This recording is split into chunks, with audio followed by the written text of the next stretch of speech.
Blood is thicker than water, but in the underworld, it is also the easiest way to drown. What happens when the most ruthless crime lord in Chicago is brought to his knees by a fatal dose of poison, only to be pulled from the brink of death by a 7-year-old girl? A little girl with his exact, chilling steel-grey eyes. This isn't a fairy tale. This is a story of betrayal, deadly secrets, and a ruthless boss who just discovered his greatest weakness was hiding in plain sight. Listen closely, because in this family, secrets don't just haunt you. They hunt you. The grand ballroom of the Palmer House Hilton smelled of roasted duck, expensive heavy perfumes, and a subtle metallic undercurrent of fear. To the socialites and politicians rubbing shoulders under the glittering French Empire chandeliers, it was the annual Gold Coast Philanthropic Gala. To Victor Corvino, it was a hunting ground. Victor sat at the head of a reserved table in the shadowy alcove of the mezzanine, his posture relaxed, but his mind operating with the brutal efficiency of a guillotine. At 35, Victor was the undisputed head of the Corvino Syndicate. He controlled the shipping lanes of the Great Lakes, the union kickbacks from the South Side construction booms, and the quiet, illicit imports that flowed through the veins of the Midwest. He was a man carved from marble and violence, possessing a terrifyingly calm demeanor and striking, cold steel-grey eyes that had stared down cartels and corrupt senators alike. Tonight, he was supposedly brokering a truce with the Moretti family, a Brooklyn faction trying to edge into his territory. "You look bored, Victor," purred Donato Moretti, a man whose tailored Brioni suit couldn't hide the thuggish bulk of his shoulders. Donato slid a crystal tumbler of Macallan 25 across the linen tablecloth. "Drink. We are celebrating a new era of cooperation. The East Coast and the Midwest, finally breaking bread." Victor stared at the amber liquid. He didn't trust Donato. He didn't trust anyone. The only person Victor had ever let past his guard had vanished 8 years ago, leaving a hollow, freezing void in his chest that he had since filled with ruthless ambition. Camilla. The name still felt like a razor blade slipping against his ribs. She had been an ER trauma nurse who had stitched him up after a hit gone wrong in an alley behind Rush Street. He had consumed her, pulling her into his dark, violent world, loving her with a terrifying, possessive intensity. And then she was gone. A burned-out apartment, no remains, just the ashes of the only thing that had made Victor human. "To cooperation," Victor said smoothly, his voice a low, gravelly baritone that commanded immediate silence. He raised the glass. He checked the seal of the bottle earlier, watched the bartender pour it. It seemed secure. He took a measured swallow. The scotch burned down his throat, smooth and peaty, but a microsecond later, a strange numbing sensation pricked the back of his tongue. It wasn't the burn of alcohol. It was the distinct, alkaline numbness of aconite. Wolf's bane. Victor's training and paranoia kicked in instantly, but the dosage was massive. The poison was already entering his bloodstream. He set the glass down with a soft clink. He didn't gasp. He didn't reach for his throat. Showing weakness in front of Donato would mean a bullet between his eyes before he hit the floor. "Excuse me," Victor said, his voice terrifyingly even, despite the sudden, erratic hammering of his heart against his ribs. "I need to take a call from Lorenzo." He stood up. His legs felt like lead, the floor beneath him tilting violently. But sheer, monstrous willpower kept his gait steady as he walked away from the table.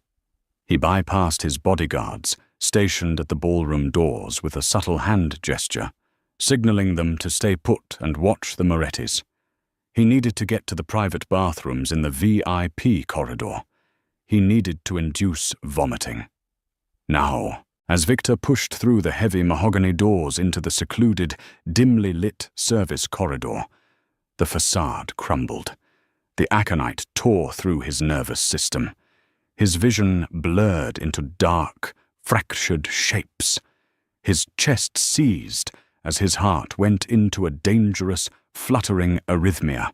He stumbled against the velvet-lined wall, knocking over a brass standing ashtray with a muffled crash.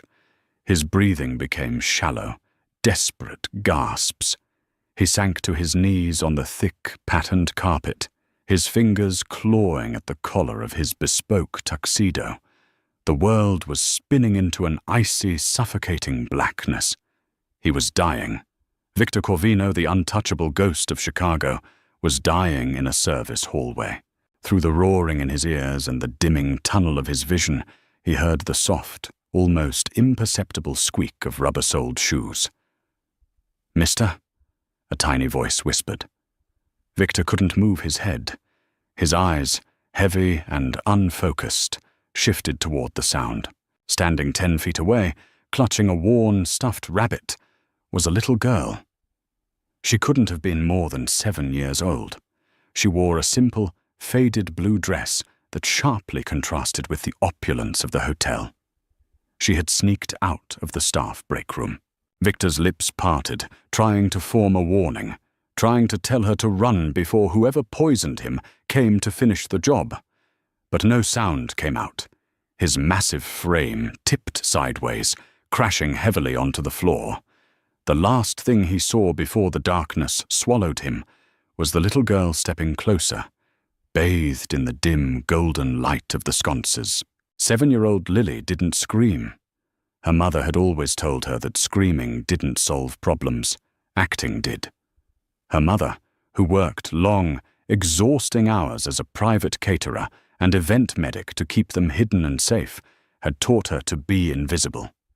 "We are mice, Lily," she would say, kissing her forehead in their cramped apartment on the outskirts of the city. "We stay quiet, and we stay out of the shadows. But the giant man on the floor is dying." Lily knew what dying looked like. Her mother had medical textbooks with pictures, and Lily would trace the diagrams of the human heart while her mother studied. The man's face was pale, his lips were turning a terrifying shade of blue, and he was gasping like a fish pulled from the lake. Lily dropped her stuffed rabbit. She crept forward, her small sneakers making no sound. She knelt beside him. He smelled like expensive wood, smoke, and danger. But right now, he was just a broken machine. She noticed the strange, twitching rhythm of his chest. It wasn't normal. Lily turned and ran. Her little legs pumped furiously as she sprinted down the long, carpeted corridor, pushing through the heavy, swinging doors that led to the chaotic, stainless steel world of the catering kitchen. "Mommy!" Lily shouted, her voice cutting through the clatter of pans and the shouting of chefs. Camilla Jenkins froze. She was plating hors d'oeuvres, her dark hair pulled back into a messy, tight bun, the harsh fluorescent lights illuminating the permanent exhaustion under her eyes. She wiped her hands on her apron and dropped to a crouch as Lily collided with her. "Lily! What did I say about leaving the break room?" Camilla whispered fiercely, checking her daughter for injuries. "There's a man in the quiet hallway. He's turning blue, Mummy. His heart is going too fast, like the bad pictures in your book." Camilla's blood ran cold. The quiet hallway, the VIP section. She grabbed her emergency trauma kit, a habit she never broke from her ER days, carried everywhere in her oversized tote bag. "Show me. Quickly." Camilla followed Lily, her heart pounding a frantic rhythm. She pushed through the service doors, her eyes scanning the dim corridor. And then she saw him. The massive, broad-shouldered frame crumpled on the floor, the tailored suit, the dark hair. Camilla stopped dead. The trauma bag slipped from her grasp, hitting the floor with a heavy thud. The breath evaporated from her lungs. Victor. It was the ghost that had hunted her nightmares for 8 years, the man whose dark, possessive love had nearly consumed her, the Mafia kingpin whose enemies had threatened to flay her alive to get to him. She had staged her own death, burned her past to ash, and fled into obscurity because a week before she vanished, she had found out she was pregnant. She knew if Victor found out about the child, Lily would be born into a world of blood, raised behind bulletproof glass, a target forever. "Mommy!" Lily tugged on Camilla's apron. "Help him!" Camilla stared at the man she had loved, the man she still loved, a sick, twisted truth buried deep in her marrow. He was dying. It would be so easy to turn around, to let the underworld consume its king. She would be safe forever. But as Victor gave a weak, rattling gasp, the ER nurse in Camilla, and the woman who had once slept safely against that broad chest, took over. "Lily, stand back," Camilla ordered, her voice transforming into the sharp, authoritative bark of a medical professional. She dropped to her knees beside Victor, ripping open the trauma bag. She checked his pulse. It was thready, chaotic, vibrating like a broken guitar string under his cold skin. Tachycardia mixed with severe bradycardia drops. His pupils are constricted, sweating. "Muscle spasms," Camilla muttered to herself, her hands flying over him. She leaned down and smelled his breath. No alcohol dominance. No bitter almonds. "Aconite. My God, Victor, who did you piss off this time?" She dug into a kit. She didn't have the specific hospital-grade antidotes for wolfsbane, but she had a central nervous system stimulant, atropine, and activated charcoal. "Lily, I need the black tube in the side pocket," Camilla snapped. Lily handed it to her instantly. Camilla forced Victor's jaw open. She squeezed the activated charcoal paste into his mouth, massaging his throat to force the involuntary swallowing reflex. "Swallow, you stubborn bastard, swallow," she hissed, tears of pure adrenaline pricking her eyes. Victor's eyelids fluttered. Through the haze of the poison, he saw a face. It was an angel. It was Camilla.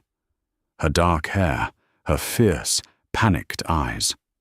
"I am in hell," he thought, "and she is here to welcome me."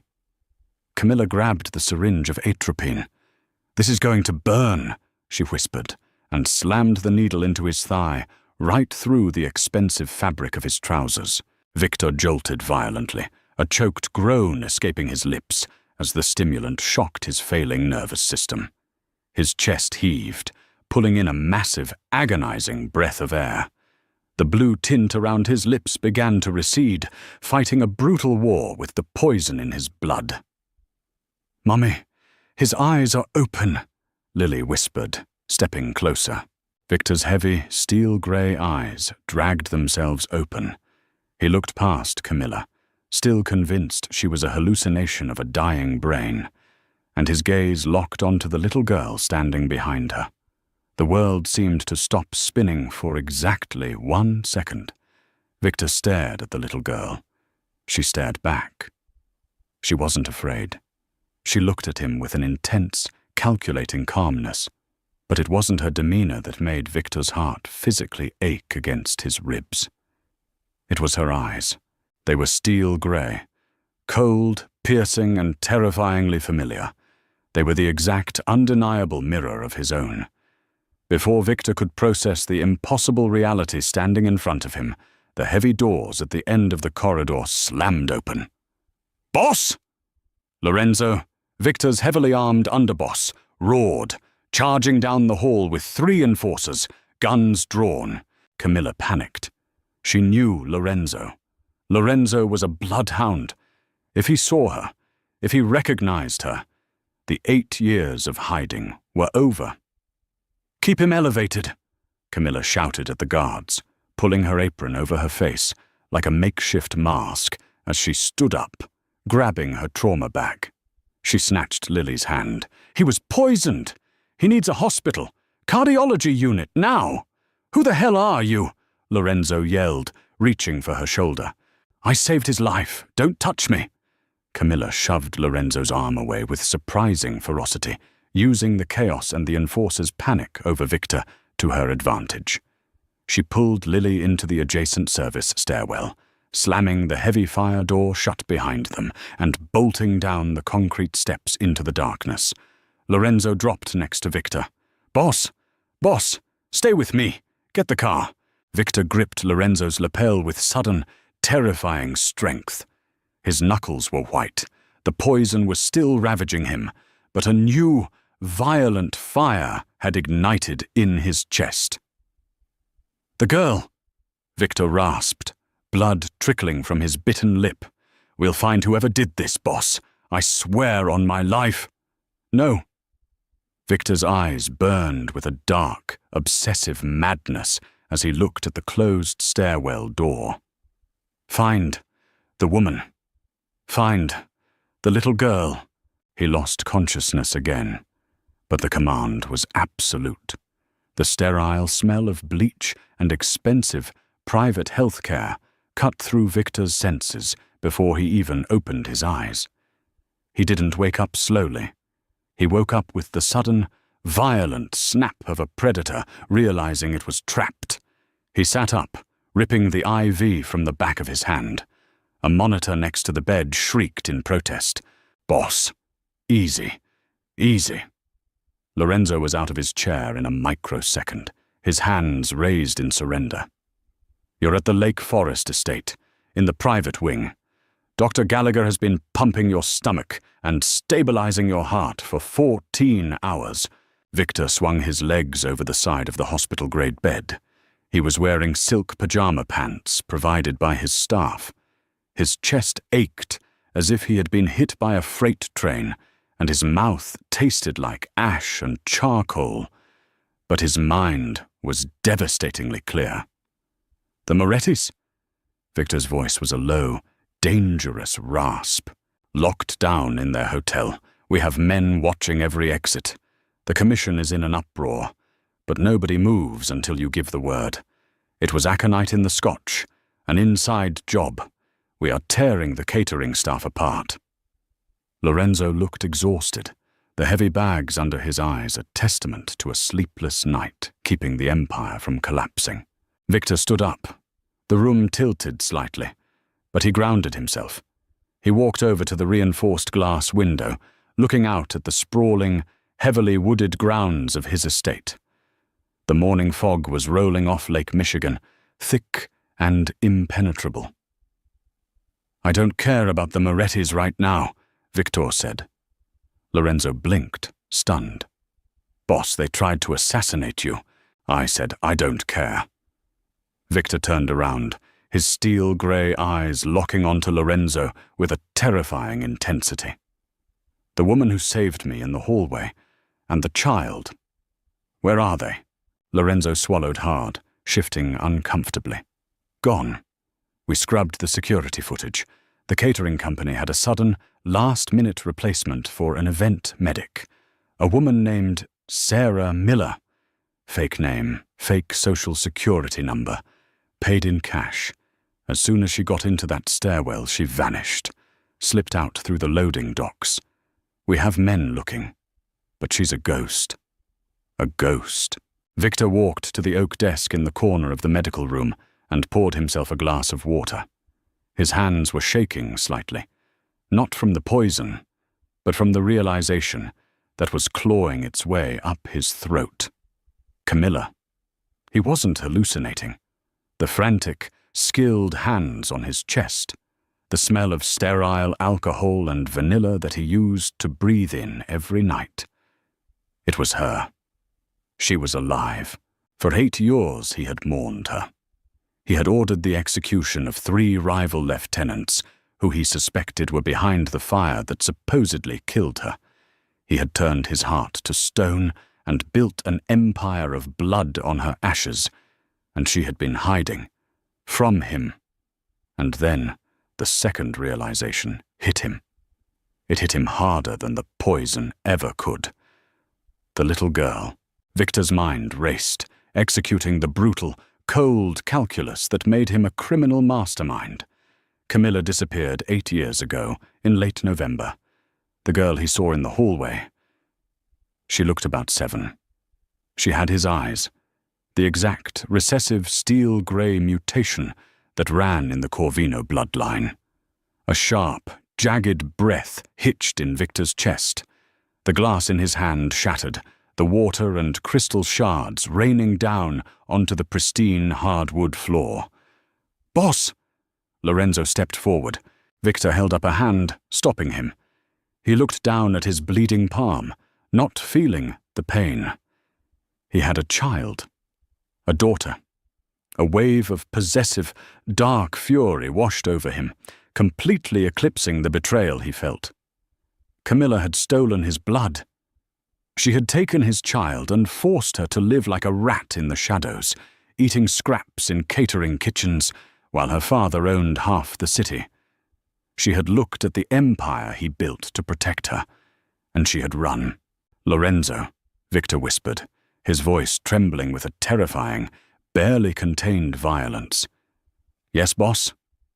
I want you to mobilize every man we have, every corrupt cop on our payroll, every street dealer, every port authority officer. I want facial recognition scans run on every traffic camera within a 50-mile radius of the Palmer house." "For the woman?" Lorenzo asked, confused by the sheer scale of the order. This was a mobilization reserved for total war. "For Camilla Jenkins," Victor said, the name leaving his lips for the first time in nearly a decade. "She is alive, and she has my daughter." Lorenzo's face went completely slack. "Your boss, Camilla is dead, and you never had a—" Victor grabbed Lorenzo by the throat, slamming the heavier man against the wall with the sheer, adrenaline-fueled strength of a madman. "She is alive!" Victor roared, the mask of the car Mafia Don shattering completely. "She is alive, and she has my daughter. You will tear this city down brick by brick. You will burn the underworld to the ground, and you will bring them to me. Do you understand?" Lorenzo, choking, nodded frantically. Victor released him, stepping back, his chest heaving. Victor looked back out the window at the fog. The dark romance they had shared, the blood, the passion, the desperate need for each other, hadn't ended in that fire 8 years ago. It had only been paused. Camilla thought she could hide his own flesh and blood from him.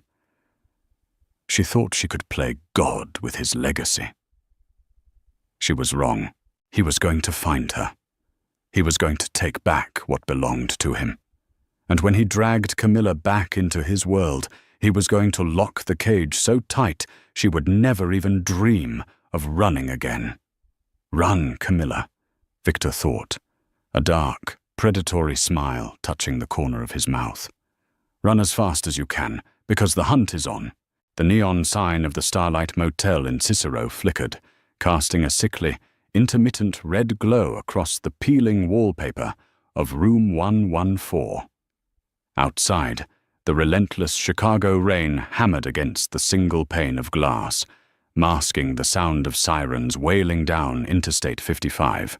Camilla Jenkins was moving with a frantic, terrifying efficiency. Her hands shook as she dumped the contents of her trauma bag onto the stained bedspread, sorting through bandages, adrenaline auto-injectors, and the 3 burner phones she kept hidden in the lining. She grabbed her current fake ID, Sarah Miller, born in Ohio, and took a lighter to the plastic corner. She watched the face she had worn for 3 years melt and curl into black ash, dropping it into the cheap ceramic ashtray. "Mommy." Camilla froze. She turned slowly. Lily was sitting cross-legged on the threadbare armchair, her sketchbook resting on her knees. She was exceptionally calm, a stark contrast to Camilla's barely contained panic. The 7-year-old hadn't cried since they fled the Palmer House Hilton. She had just watched, her sharp, analytical mind processing the chaos with a chilling stoicism. "Yes, baby." Camilla tried to soften her voice, swallowing the lump of pure terror in her throat. "The man in the hallway," Lily said quietly, her crayon pausing over the paper. "He had my eyes. You always said my eyes came from a stranger you met a long time ago." Was he the stranger? Camilla felt the floor drop out from beneath her. She walked over to the armchair and dropped to her knees, taking Lily's small, warm hands in her own cold ones. "Lily, listen to me very carefully. That man, he is a very dangerous person. He lives in a very dark world, and right now we have to go on a long trip to stay safe." "Are we running from him, Mummy?" Lily asked, her steel-grey eyes locking onto Camilla's with an intensity that made Camilla's breath hitch. It was like looking at a miniature, innocent version of the most lethal predator she had ever known. "Yes," Camilla whispered, unable to lie to that piercing gaze. "We are running." Camilla stood up, her jaw set with renewed determination. She needed new identities, passports, and a flight out of O'Hare International Airport before dawn. She needed to get to Europe, maybe South America, anywhere Victor's syndicate couldn't easily reach. She picked up the second burner phone and dialed a number she hadn't called in 6 years. It belonged to Arthur Brooks, a high-end forger operating out of a heavily guarded pawn shop in the Pilsen neighborhood. Arthur was a ghost in the system, a man who owed Camilla his life after she secretly treated him for a gunshot wound to the femoral artery that would have bled him out before an ambulance ever arrived. The line clicked. "Yeah?" a gruff voice answered. "Arthur, it's the Nightingale," Camilla said, using her old underground moniker. A heavy silence fell over the line. "Nightingale? Jesus Christ. Word on the street is that a ghost blew back into town, saved the king of the North Side, and then vanished. You have the entire Corvino outfit turning Chicago inside out." "I need papers, Arthur. For me and a child. Full packages, clean histories. Passports that will scan at international terminals. I need them in 2 hours." Arthur sighed, the sound crackling through the cheap receiver. "The heat on this is radioactive, Camilla. Victor Corvino has put a $10 million bounty on your head. Alive. He's got corrupt CPD detectives tossing every clinic, caterer, and shadow doc from here to Gary, Indiana." "I saved your life, Arthur," Camilla said, her voice dropping to a low, desperate plea. "I have $50,000 in cash. It's everything I have. Please." Another long pause. "Goose Island. The old, abandoned shipping warehouse on the north end. Pier 4. 2 hours. Come alone." "I'm bringing my daughter," Camilla stated firmly. She was never letting Lily out of her sight again. "Fine. Be quick." The line went dead. Camilla shoved the burner phone into her pocket and grabbed their 2 small duffel bags. "Put your coat on, Lily. We're leaving." As they slipped out of the motel room and into the pouring rain, Camilla's mind raced. $50,000. It was her entire emergency fund, scraped together over 8 grueling years. But if it bought their freedom, it was worth every penny. She hailed a passing, battered yellow cab on Cicero Avenue. "Goose Island," she instructed the driver, pulling Lily close to her side. As the cab merged onto the slick, rain-swept concrete of the Eisenhower Expressway, Camilla looked out the window at the towering, illuminated skyline of Chicago. Somewhere in that glittering expanse, Victor was hunting her. The thought sent a violent shudder down her spine, a mixture of visceral fear and a dark, twisted ache of memory. She remembered the feeling of his hands on her waist, the dangerous thrill of his lips against her neck, the way he would look at her, as if she were the only oxygen in the room. "Victor doesn't let go of what is his," her mind whispered, a terrifying mantra. "And he just found out he has a daughter." Camilla held Lily tighter, her knuckles turning white. She wouldn't let him drag her child into his world of blood and bullets. She would die first. The library of the Lake Forest estate was suffocatingly quiet. Victor Corvino stood by the massive, roaring fireplace, an unlit Cuban cigar gripped tightly between his fingers. He had changed into a dark, tailored suit, the pristine fabric hiding the bandages wrapped tightly around his chest, where the atropine injection and the violent muscle spasms had left him battered. The poison was mostly flushed from his system, replaced by an entirely different kind of toxic, burning adrenaline. The heavy mahogany doors opened. Lorenzo stepped in, his suit soaked from the rain, his face pale. "Speak!" Victor commanded, his voice a lethal, vibrating bass. "We got a hit, boss," Lorenzo said, keeping a respectful distance. He knew better than to approach a wounded, enraged lion. "One of the shadow brokers down in Pilsen, Arthur Brooks." Victor's eyes snapped toward his underboss, the steel-grey irises practically glowing in the dim light. "Did she go to him?" "She called him 20 minutes ago," Lorenzo confirmed, reading from a tablet. "She used an old code name. She's looking for international flight packages for herself and a 7-year-old girl. She offered him 50 grand. A dark, humorless smile touched the corner of Victor's mouth. $50,000. Camilla was trying to buy her way out of his grasp with pocket change, while he would gladly burn billions just to hear her breathe again. "Where is the meeting?" Victor asked softly. "Goose Island, Pier 4, an abandoned shipping warehouse. Arthur tipped us off. The $10 million bounty was too much for his loyalty to her." "Prepare the cars," Victor said, tossing the unlit cigar into the fire. "I want a perimeter established within a 5-block radius. No police, no sirens. Only our inner circle. If a single hair on that little girl's head is harmed, I will personally flay the man responsible. And Lorenzo." "Yes, boss?" "Arthur Brooks," Victor said, his tone turning to pure, liquid nitrogen.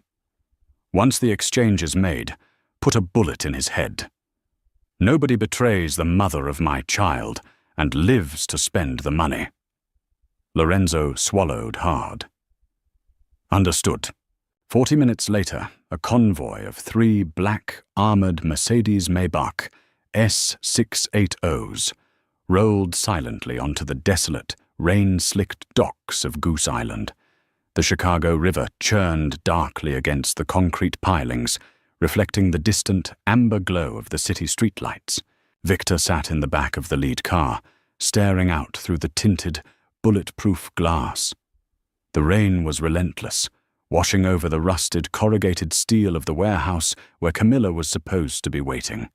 He felt a phantom pain in his chest, not from the aconite, but from the massive, hollow ache that had resided there for 8 years, suddenly threatening to fill with a violently possessive joy. He unbuttoned his suit jacket, checking the customized Glock 19 resting in his shoulder holster. He wouldn't need it for Camilla, but he was taking no chances with the environment. Inside the warehouse, the air was thick with the smell of mildew and rusted iron. Camilla stood near a stack of rotting wooden pallets, holding Lily's hand so tightly the little girl winced. The only light came from a single, battery-powered camping lantern resting on an old oil drum. Footsteps echoed across the vast, empty concrete floor. Arthur Brooks stepped into the circle of light. He was a weasel of a man, wearing a trench coat that looked 2 sizes too big. He carried a thick manila envelope, but his eyes were darting nervously into the shadows. He was sweating profusely despite the freezing draft blowing through the broken windows. Camilla's medical training kicked in before her paranoia did. She looked at Arthur's flushed face, the rapid rise and fall of his chest, the tremor in his hands. He was exhibiting severe acute stress response, tachycardia, diaphoresis. He was terrified, but not of her. "You brought the money, Camilla?" Arthur asked, his voice cracking slightly. Camilla didn't reach into her bag. She took a slow step backward, pushing Lily behind her legs. "Who did you call, Arthur?" I didn't call anyone. Just give me the cash. Here are the passports." Arthur shoved the envelope forward, taking a panicked step toward her. "You sold me out," Camilla whispered, the horrific realization crashing over her. The 10 million. She should have known. Nobody in this world was loyal enough to turn down that kind of money. "Camilla, please, I didn't have a choice," Arthur sobbed, dropping the envelope. "He would have killed me anyway." Before Camilla could turn and run, the heavy metal rolling doors at the far end of the warehouse groaned and shrieked as they were forcefully hauled upward by unseen hands. The blinding glare of high-beam headlights flooded the massive space, casting long, terrifying shadows across the floor. Camilla threw her arm over her eyes, blinded by the sudden light. She could hear the synchronized heavy footsteps of men entering the building, fanning out with military precision. She heard the distinct, chilling sound of a dozen high-powered rifles being locked and loaded. They were surrounded. The perimeter was entirely sealed. And then the footsteps stopped. From the blinding white glare of the headlights, a single silhouette emerged, walking slowly, deliberately toward her. He moved with the predatory grace of a man who owned the very ground he walked on. As he stepped out of the harsh backlight and into the dim, ambient glow of the lantern, Camilla stopped breathing entirely. Victor Corvino stood 10 feet away. He looked exactly as terrifying, as magnificent, and as deadly as the day she had first met him. His dark hair was slicked back from the rain, his tailored suit perfectly accentuating the broad, lethal lines of his shoulders. But it was his face that completely shattered Camilla's defenses. The cold, impenetrable mask of the Mafia boss was gone. His jaw was clenched tight enough to crack bone. His chest heaved with shallow, erratic breaths, and his steel-grey eyes, usually void of all emotion, were burning with a mixture of raw, agonizing betrayal and an overwhelmingly dark, possessive obsession. Victor didn't look at Arthur, who had dropped to his knees, weeping. He didn't look at his armed men waiting in the shadows. He only looked at Camilla. 8 years. Victor's voice was a barely audible, gravelly rasp that echoed off the high, corrugated ceiling. It carried more violence than a gunshot. 8 years, Camilla. I stood over an empty grave. I burned half this city to the ground, looking for the ghosts that took you from me. Camilla couldn't speak. Her throat was clamped shut. She pulled Lily closer, wrapping both arms around the little girl, pressing her face into her daughter's hair, desperately trying to shield her from the monster she had once loved. Victor's gaze, slowly, agonizingly, dropped from Camilla's face to the little girl peering out from behind her legs. Lily stared back at him. She didn't flinch. She just looked up at the towering, dangerous man with those exact same, chillingly calm, steel-grey eyes. A sharp, audible intake of breath tore through Victor's lips. The sight of his own flesh and blood, a daughter he had never known, standing in a freezing warehouse, wearing a cheap coat, nearly brought the King of Chicago to his knees for the second time in 24 hours. He took a slow step forward, his eyes locked onto Lily. "Don't take another step, Victor!" Camilla suddenly screamed, her voice tearing out of her throat, fierce and cornered. She dropped her hand into her duffel bag, her fingers wrapping around the cold grip of a scalpel. It was useless against a room full of heavily armed mobsters. But she was a mother, and she was entirely prepared to die on this concrete floor. Victor stopped. He looked at Camilla, his expression hardening into something terrifyingly absolute. "You stole my heart, Camilla," Victor said softly, the dark romance of his words laced with a lethal, inescapable promise. "And then you stole my blood. Did you really think you could hide my own soul from me?" He gestured lazily with his left hand, not even looking away from them. Behind him, Lorenzo stepped up to the kneeling, sobbing Arthur Brooks. A suppressed gunshot, a quiet, sharp phut, echoed through the warehouse. Arthur collapsed sideways onto the concrete, instantly silent. Camilla gasped, covering Lily's eyes with her hand, terror finally breaking through her fierce facade. "There is no more running, mia luce. My light," Victor whispered, stepping into her personal space, his imposing frame dwarfing her. He reached out, his warm, rough fingers gently but firmly gripping her trembling chin, forcing her to look up into his burning, obsessive eyes. "The hunt is over. You are coming home. Both of you." The ride back to the Lake Forest estate was suffocatingly silent. The interior of the armored Mercedes Maybach smelled of rich leather, rain, and the faint metallic tang of residual adrenaline. Camilla sat pressed against the furthest window, her arm wrapped protectively around Lily. She watched the wet, black asphalt of Sheridan Road blur past, the towering wrought-iron gates of North Shore mansions flashing like the bars of a very expensive prison. Victor sat opposite them, entirely still. He didn't check his phone. He didn't speak to his driver. His steel-grey eyes remained fixed on the two women in front of him, tracking every subtle shift in Camilla's breathing, every blink of his daughter's eyes. He was dissecting them, absorbing the reality of their existence with a terrifying, absolute focus. Lily wasn't hiding her face in Camilla's coat anymore. She was sitting upright, her small hands neatly folded in her lap, staring right back at the most feared man in Chicago. "You don't blink very much," Lily observed suddenly, her voice shattering the heavy silence. Camilla stiffened, her hand tightening on Lily's shoulder. "Lily, hush." "It's all right, Camilla," Victor said, his voice a low, gravelly hum that vibrated through the floorboards of the car. He leaned forward slightly, resting his elbows on his knees, bringing himself closer to Lily's eye level. He didn't offer a fake, paternal smile. He gave her the same measured, serious respect he would give a rival boss. "I'm watching you because I want to make sure you're real. I thought you were a ghost." "I'm not a ghost. My name is Lily," she replied smoothly. "And you're the man who drank the bad scotch at the Palmer house." Victor's eyes narrowed fractionally, a flicker of genuine surprise cutting through his dark obsession. "You know it was the scotch?"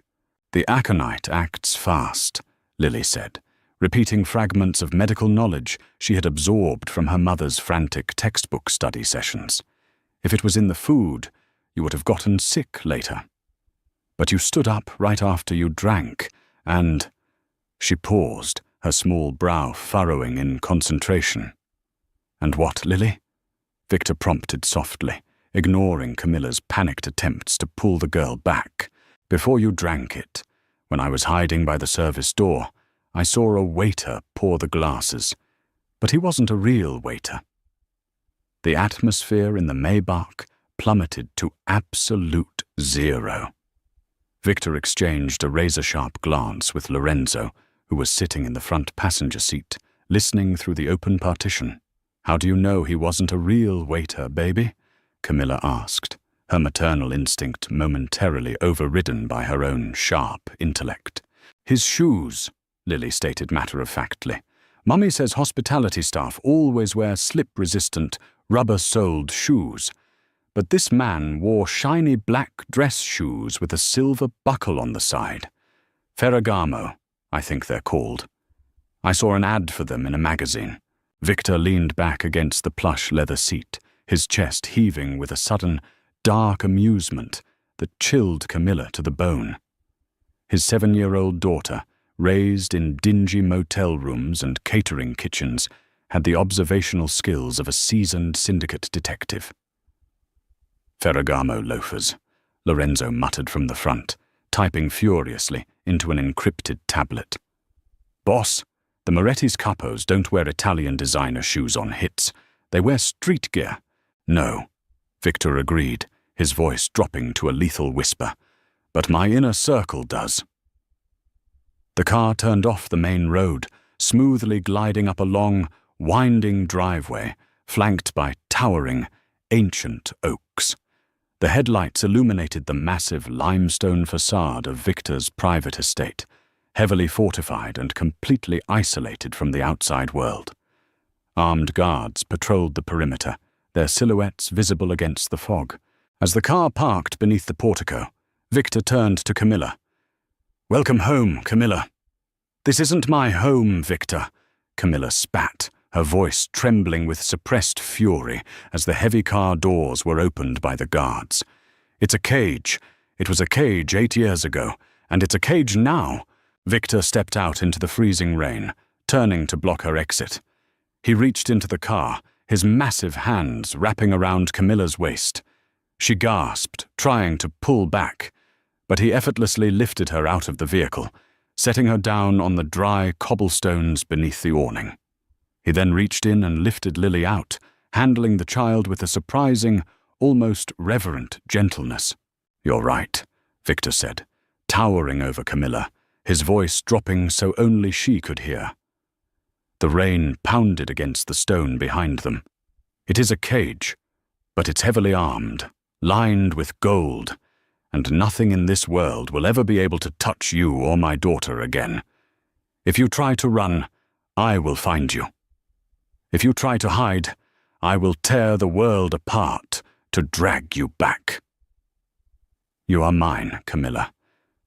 You always have been." Camilla stared up at him, her heart hammering a chaotic rhythm. She wanted to slap him. She wanted to scream. But beneath the terror and the anger, the treacherous, dark part of her soul that had fallen in love with a monster fluttered back to life.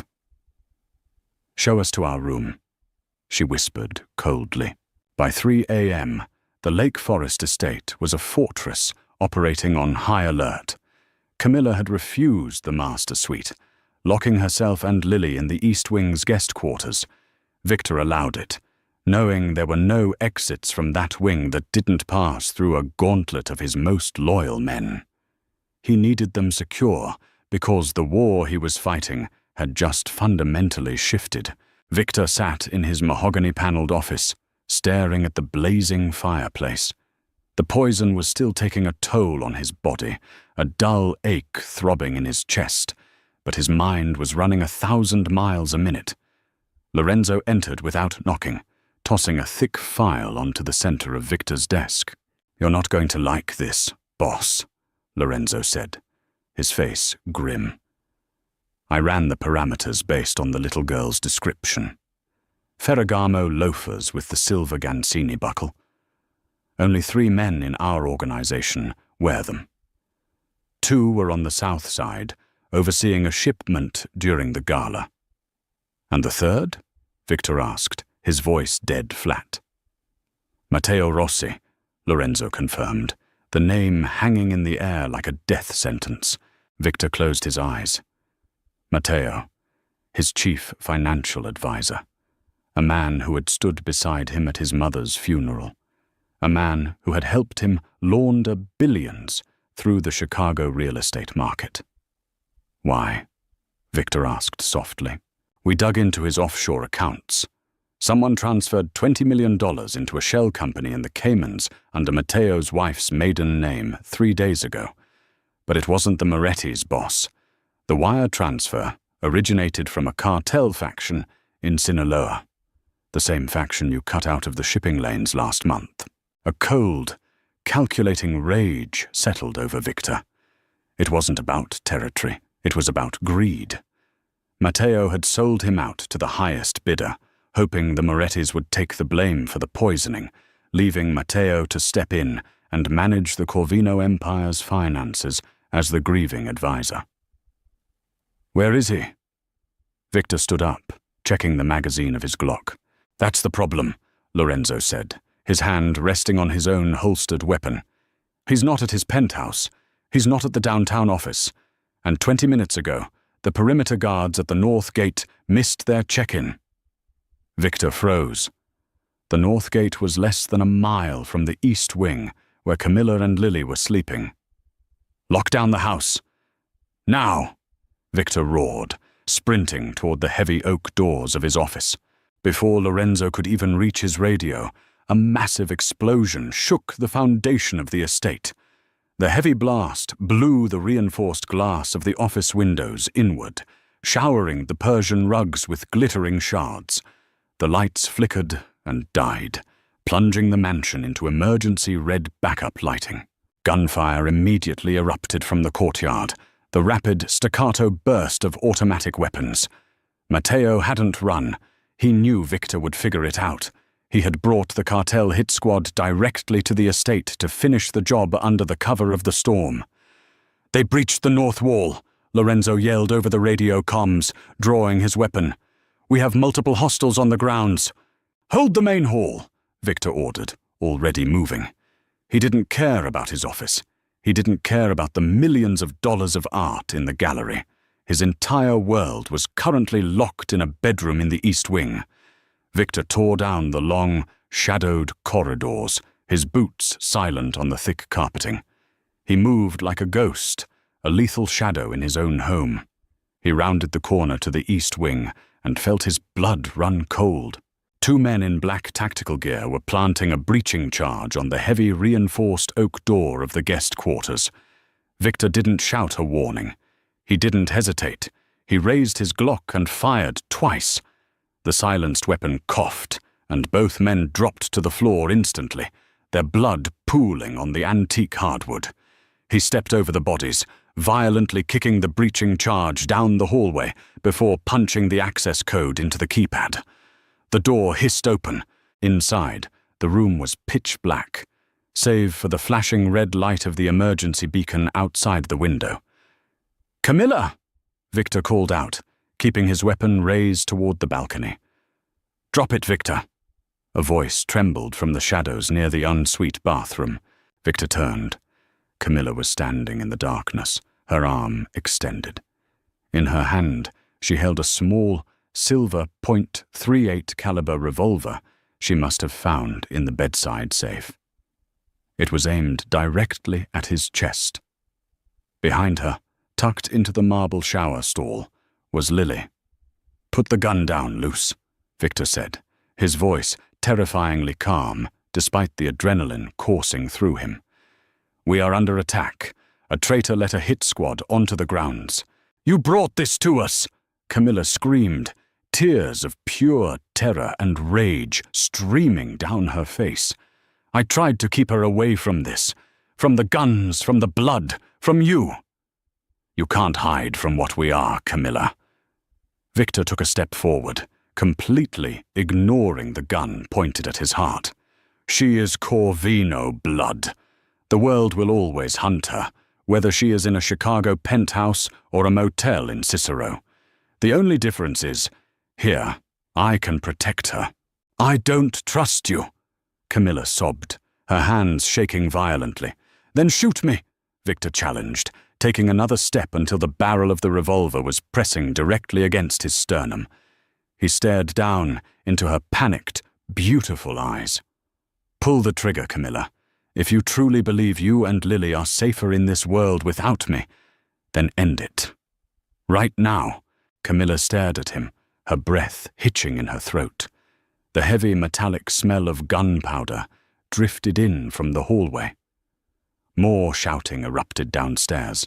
She looked at the man who had consumed her past, the father of her child, the monster offering his life to prove his loyalty. With a choked cry, Camilla lowered the gun. She collapsed against his chest, her resolve finally breaking. Victor immediately wrapped his massive arms around her, crushing her to him, burying his face in her dark hair. He felt the terrifying, electric jolt of holding her again after 8 years of absolute coldness. He looked over Camilla's shoulder. Lily was stepping out of the bathroom. The 7-year-old looked at the bodies in the hallway through the open door, then looked at her father. She didn't cry. She just watched him with those piercing, steel-grey eyes. Victor reached out his left hand, and Lily calmly walked over, placing her small hand in his. "Stay behind me," Victor commanded, his voice turning to absolute ice as the sound of boots echoed on the stairs leading to their wing. He pushed Camilla and Lily behind his broad back, raising his weapon toward the doorway. The King of Chicago was finally whole, and God help anyone who tried to tear his family apart again. The corridor outside the guest quarters plunged into a suffocating, gun-smoke-filled silence, broken only by the shrieking of the estate's perimeter alarms. Victor stood like a monolith in the doorway, his broad shoulders shielding Camilla and Lily completely from the carnage in the hall. Heavy, tactical boots pounded against the imported mahogany stairs.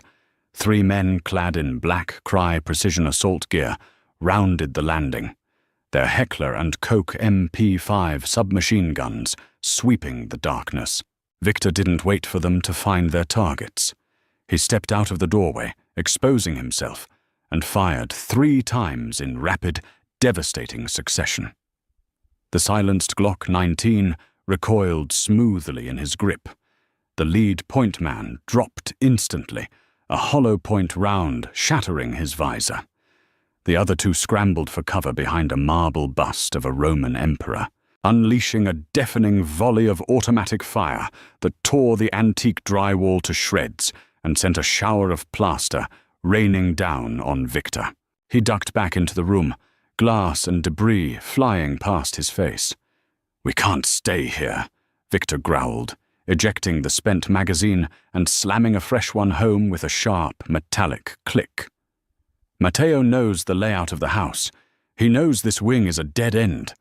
We are moving to the Prohibition tunnels beneath the wine cellar." Camilla gripped Lily's hand, her knuckles bone-white. The terrifying reality of the underworld had crashed through her carefully constructed illusion of safety. "Victor, there are too many of them." "There is no such thing as too many," Victor said, his steel-grey eyes locking onto hers with a fierce, absolute promise. "I am going to get you out of this. Both of you. Keep your head down, hold on to my belt, and do not let go of our daughter. Our daughter." The words sent a jarring, electric shock straight to Camilla's heart. Victor kicked out the grating of the heavy HVAC return vent near the floorboards, a secret architectural bypass built into the estate during the 1920s by the original bootlegging owners. He shoved the heavy iron grate aside. "Go, now!" Camilla pushed Lily into the dusty, narrow shaft, crawling in right behind her. Victor followed, his massive frame barely fitting through the tight space. They shimmied through the darkness, the sounds of the cartel hit squad tearing apart the guest room, echoing directly above them. They dropped down into the subterranean wine cellar, the air instantly turning cool and smelling of damp earth and aged Bordeaux. The emergency red lighting cast long, bloody shadows across the rows of vintage bottles. "Boss!" a voice hissed from the shadows. Victor raised his weapon instantly, but lowered it just as fast. Lorenzo stepped out from behind a rack of Chateau Margaux, bleeding heavily from a graze on his left shoulder, gripping a tactical shotgun. "The main hall is secured," Lorenzo panted, wincing as he moved. But Matteo slipped past the cordon. He's headed for the main vault. He's trying to clear out the bearer bonds and the offshore ledgers before the CPD tactical units arrive. "Get Camilla and Lily into the panic room behind the south wall," Victor ordered, his voice turning to pure, liquid nitrogen. "Lock it from the inside. Do not open it for anyone but me." "No," Camilla protested, stepping forward, her medical instincts warring with her terror. She looked at Lorenzo's bleeding shoulder, then at Victor. "Victor, you're still recovering from a massive dose of aconite. Your heart—" "My heart belongs to you, Camilla," Victor interrupted, reaching out to cup her cheek.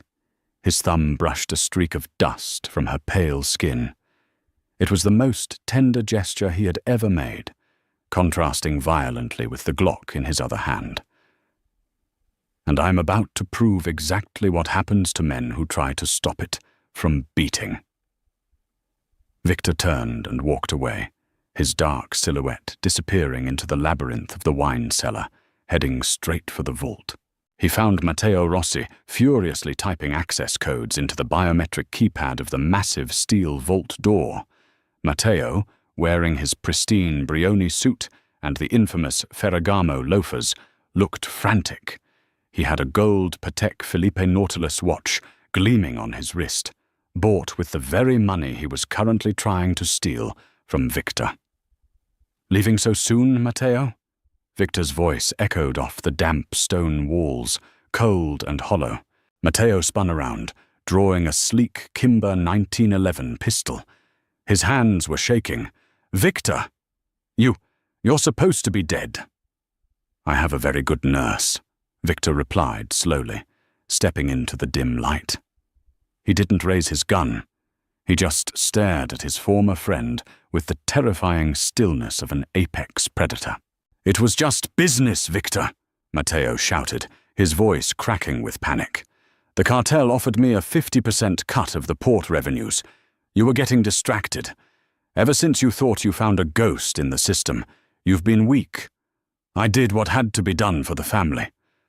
You brought mercenaries into the house where my daughter sleeps," Victor said softly. The words carried a finality that made the air in the room drop 10 degrees. Matteo's eyes widened in shock. "Your daughter?" Before Matteo could process the revelation, Victor moved. He didn't shoot. He closed the 20-foot gap between them with terrifying, unnatural speed. Matteo fired blindly, the bullet grazing Victor's ribs, tearing through his suit jacket. Victor didn't even flinch. He slammed into Matteo, driving the traitor backward against the solid steel of the vault door. The impact knocked the wind and the gun out of Matteo's hand. Victor's left hand shot out, his fingers wrapping around Matteo's throat like an iron vice, lifting the man inches off the ground. $50 million in a Cayman account, Victor whispered, watching the light begin to fade from Matteo's panicked eyes. "You sold my life for paper, Matteo. Let's see if it buys you a way out of hell." With a brutal, sickening crack that echoed through the cellar, Victor twisted his wrist. Matteo's body went completely limp, sliding down the steel door to crumple on the floor, the silver buckles on his loafers catching the red emergency light one last time. Victor stood over the body, breathing heavily, the phantom pain of the poison and the burning sting of the bullet graze finally catching up to him. He pulled out a silk handkerchief, wiped his hands, and pressed a button on his encrypted radio. "Lorenzo, the rat is dead. Clean up the mess and call the corrupt boys at the 18th District. Tell them to bring the body bags." Dawn broke over Lake Michigan in a wash of pale gold and bruised purple. The storm had finally passed, leaving the Lake Forest estate smelling of wet pine, ozone, and the sharp, metallic, lingering scent of bleach and cordite. The cartel hit squad had been entirely wiped out. The bodies were already gone, loaded into unmarked vans bound for the incinerators on the industrial South Side. The Chicago underworld was waking up to a terrifying new reality. The king had not only survived an assassination attempt, but he had purged his empire of treason in a single bloody night. Inside the master suite, the heavy velvet curtains were drawn back, letting the morning sun spill across the California king bed. Victor sat shirtless on the edge of the mattress. Camilla knelt in front of him, her hand steady as she threaded a surgical needle. She was suturing the deep graze along his ribs where Matteo's bullet had torn through his flesh. The irony was not lost on either of them. 8 years ago, in a dingy back-alley clinic on Lower Wacker Drive, she had stitched up a knife wound on his shoulder, falling in love with the devil in the process. "You're pulling the thread too tight," Victor murmured, his voice a low rumble, his steel-grey eyes locked on her face. "Don't complain, or I won't use the local anesthetic next time," Camilla shot back, tying off the suture with expert precision. She snipped the thread, and gently taped a sterile gauze pad over the wound. She sat back on her heels, finally looking up into his eyes. The adrenaline had worn off, leaving behind a raw, heavy exhaustion. "It never stops, does it, Victor?" Camilla whispered, a tear slipping down her cheek. "The blood, the paranoia, the people trying to take what you have." Victor reached out, his massive, calloused hands gently framing her face. He wiped the tear away with his thumb. "No, it doesn't. But from today on, it never touches you. It never touches Lily. I built this empire to survive, Camilla, but I am going to reshape it, to protect." He pulled her up, settling her onto his lap. Camilla didn't resist. She rested her head against his bare chest, listening to the strong, steady, rhythmic beating of his heart. The heart she had restarted in a hotel hallway 24 hours ago. She realized in that moment that she could never run again. Not because Victor would hunt her, but because the outside world was just as cruel. And out there, they had no armor. Here, in the belly of the beast, she was loved with a fierce, psychotic devotion that nothing could break. She had tried to escape the darkness, only to realize the darkness was the only thing keeping them warm. "I won't hide her anymore," Camilla said softly, her fingers tracing the ink of a dark, sprawling tattoo on his shoulder. "If she is going to be your daughter, she has to know how to rule." A dark, incredibly proud smile spread across Victor's face. He kissed the top of her head, sealing the unbreakable pact. Down the hall, the heavy oak doors of Victor's ruined, bullet-riddled office were pushed open. Lily walked in.